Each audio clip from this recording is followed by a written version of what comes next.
తెలంగాణలో ఒక షిమేరియల్ల వ్యక్తి ట్రేడింగ్ స్కామ్లో 6 కోట్ల రూపాయలు కోల్పోయారు. ఇది వారి జీవితాన్ని పూర్తిగా మార్చేసింది. ఇది ఒక షిమేరియల్ల వ్యక్తికి తెలియని నంబర్ నుండి వచ్చిన అనాలోచిత వాట్సాప్ మెసేజ్తో మొదలవుతుంది. ఈ మెసేజ్ స్నేహపూర్వకంగా, అత్యవసరంగా అనిపించి వెంటనే వారి దృష్టిని ఆకర్షిస్తుంది. స్కామర్ చాట్ చేయడం మొదలు పెట్టి ఒక షిమేరియల్ల వ్యక్తితో నెమ్మదిగా నమ్మకాన్ని పెంచుకుంటారు. వారు ఒక ట్రేడింగ్ అవకాశాన్ని పరిచయం చేసి ఒక ప్రొఫెషనల్ గా కనిపించే యాప్ లింక్ పంచుకుంటారు. ఒక షిమేరియల్ల వ్యక్తి యాప్ ను డౌన్లోడ్ చేసుకుంటారు.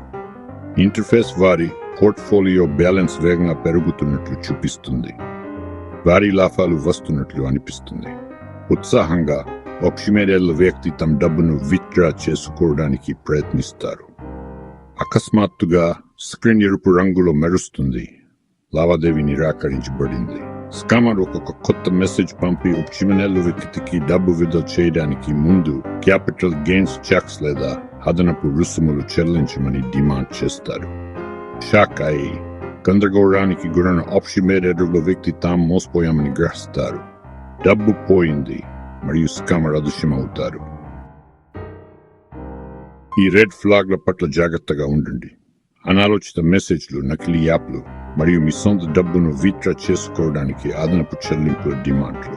ఇది నిజం కావడానికి చాలా బాగుంది అనిపిస్తే అది నిజం కాదు, మీ వయస్సుతో సంబంధం లేకుండా. ఇతర హెచ్చరిక సంకేతాలలో వ్యక్తిగత సమాచారం కోసం అభ్యర్థనలు, త్వరగా చర్య తీసుకోవాలని ఒత్తిడి, పేలవమైన వ్యాకరణ లేదా అనుమానాస్పద చెల్లింపు పద్ధతులు ఉన్నాయి. అప్రమత్తంగా ఉండండి. మీ డబ్బును మోసాల నుండి రక్షించుకోండి, ఏ వయసులోనైనా.